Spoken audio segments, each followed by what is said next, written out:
बर्बाद करेंगे तो जो बड़े अवसर है वो हाथ से निकल जाएंगे। आइए एक कहानी के माध्यम से समझते हैं। यार पुराने समय की बात है। एक आश्रम हुआ करता था और आश्रम में एक संत रहा करते थे और उनके साथ उनके शिष्य भी रहते थे। और जो संत थे ना, जो गुरुजी थे, उनका एक शिष्य बहुत आलसी था और वह ना बिल्कुल भी समय के महत्व को नहीं समझता था। अब यार जब आप आश्रम में रह रहे हो, धीरे धीरे क्या होगा कि आप जिस भी शिक्षा के लिए आए हो वह शिक्षा का समय पूरा हो जाएगा। तो यार जब उसके शिक्षा का समय पूरा होने वाला था तब गुरुजी को लगा कि अगर इस शिष्य को समय की कीमत नहीं समझाई तो इसका जीवन बर्बाद हो जाएगा। इसलिए गुरुजी जो थे वह एक योजना बनाते हैं कि कैसे अपने शिष्य को समय का कीमत समझाया जाए। तो गुरुजी क्या करते ना, शिष्य को यार पारस पत्थर देते हैं। यार ऐसा बोला जाता है ना कि जो पारस, देखो यार क्या सच है क्या झूठ है मेरे को नहीं पता, ऐसा बोला जाते हैं कि पारस पत्थर में ऐसा खासियत होता है कि अगर उसमें लोहा को सटाया जाए उस पत्थर में तो सोना बन जाता है। ऐसा हम लोग भी बचपन में सुने हैं, सच झूठ मेरे को नहीं पता। तो गुरुजी शिष्य को पारस पत्थर देते हैं और कहते हैं कि बेटा यह पारस पत्थर है, इसे लोहे की किसी भी वस्तु में सटाओगे, स्पर्श करोगे तो यह सोने में बदल जाएगा। और तुम्हारे पास मीन्स शिष्य के पास केवल 2 दिन है सोना बनाने के लिए। और बेटा मैं दूसरे गांव जा रहा हूँ और जब 2 दिन के बाद लौट के आऊंगा तो तू मेरे को ये पत्थर वापस कर देना। शिष्य ने सोचा यार कि मेरे पास तो बहुत बड़ा मौका है, 2 दिनों का समय है, मैं बहुत मूल्यवान हो गया हूँ, मैं जो चाहूंगा वो कर सकता हूँ, अब तो मैं सोना बना सकता हूँ। तो पहला दिन क्या होता है ना कि शिष्य सोचता है कि आज आराम कर लेते हैं, कल मेहनत करेंगे। तो पहला दिन शिष्य ऐसे ही निकाल देता है। फिर बारी आता है दूसरे दिन की। दूसरे दिन शिष्य सोचता है यार 1 दिन का और समय है, तो ऐसा करते पहले खाना खा लेते हैं और फिर इसके बाद हम अपना काम करेंगे। तो खाना खाते हैं, उसको नींद आ जाता है। नींद आता है तो सोचता है कि चलो सो लेते हैं और फिर जो समय बचेगा ना उस समय में हम इस पारस पत्थर से सोने बना लेंगे, लोहे को सटा करके पत्थर में।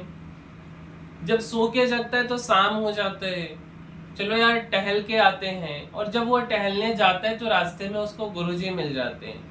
गुरुजी का 2 दिन कंप्लीट हो गया। गुरुजी आते हैं और बोलते बेटा ये पारस पत्थर अब तू मेरे को दे दे, तेरा समय पूरा हो गया, अब तूने जितना सोना बनाना था बना लिया।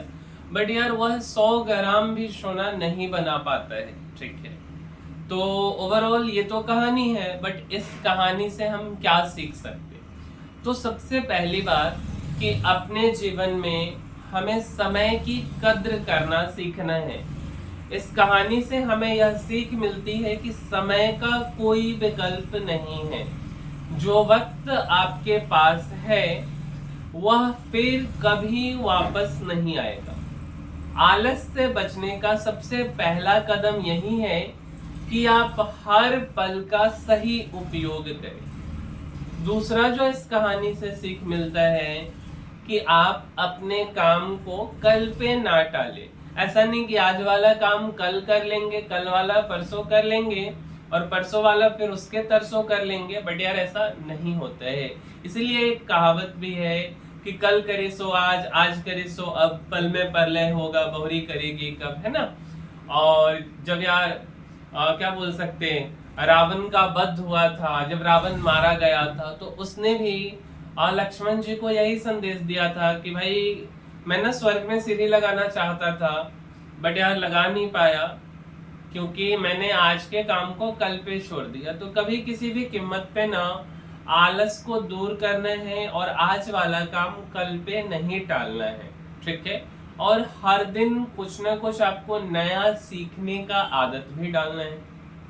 तीसरा, स्मार्ट वर्क और प्रायोरिटी तय करें। हमें यह समझने की जरूरत है कि कभी कभी हमें आराम करने के लिए भी समय निकालना चाहिए। लेकिन यदि हम कार्यों को पहले से प्राथमिकता दे और उन्हें समय पर पूरा करें तो हमारी मेहनत अधिक प्रभावी होगी। चौथी बात, आराम के समय को समझदारी से उपयोग करें। यह जरूरी नहीं कि हमेशा लगातार काम करते रहें, लेकिन आराम के समय का सही उपयोग करते हुए अपनी कार्य कुशलता को बढ़ा सकते हैं। और पांचवा, आत्म मूल्यांकन और सुधार करें। जैसे ही शिष्यों को अपनी गलती का एहसास हुआ, उसी तरह हमें भी समय समय पर अपने कार्यों का मूल्यांकन करना चाहिए। यह हमें अपनी प्राथमिकताएं समझने और सुधारने में मदद करेगा।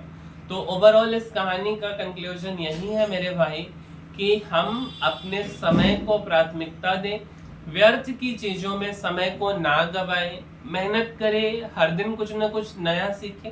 हो सकता है कि शायद हम आज उस पायदान पे नहीं हो, उस मंजिल पे नहीं हो जहां ये सब चीज कहना सुनना आसान लगता हो, बट यार जब मेहनत करेंगे तभी शायद हम उस मंजिल पे, उस सीढ़ियों के सहारे हम वहां तक पहुंच पाएंगे जहां हम अपनी जिंदगी में पहुंचना चाहते हैं। और यही एक असल सच है कि यार मेहनत आपको करना ही पड़ेगा, समय का कद्र करना ही पड़ेगा। और अगर आप कुछ सीखना चाहते हो स्किल्स से रिलेटेड मेरे भाई, तो आप मेरे पीछे जो चैनल देख रहे हो, इस चैनल को आप सब्सक्राइब कर सकते हो। काफी सारी देखो आपके लिए ही वीडियो आ रही है, स्टॉक मार्केट, चैट जीपीटी, है ना, दिन प्रतिदिन वीडियो लगातार बढ़ते जा रहे हैं। तो मेरे भाई चैनल को लाइक शेयर और सब्सक्राइब कीजिए, आपका अपना ही चैनल है और इसमें ऐसा भी नहीं है कि कोई आपको चार्ज देना है। बेसिक्स ऑफ स्टॉक मार्केट से रिलेटेड वीडियो है, म्यूचुअल फंड से रिलेटेड वीडियो है, टेक्निकल एनालिसिस से रिलेटेड वीडियो है, कैंडलिस्टिक पैटर्न से रिलेटेड वीडियो है, चैट जीपीटी से रिलेटेड वीडियो है। हाँ, अभी यह बड़ा चैनल नहीं है, बट समय आने के साथ जरूर बड़ा बनेगा और आप लोगों का प्यार और सपोर्ट बना रहा तो यार कुछ सीखने का आदत डालिए और हमारे इस चैनल को फॉलो कीजिए। मिलते हैं मेरे भाई अगले वीडियो में, तब तक के लिए धन्यवाद।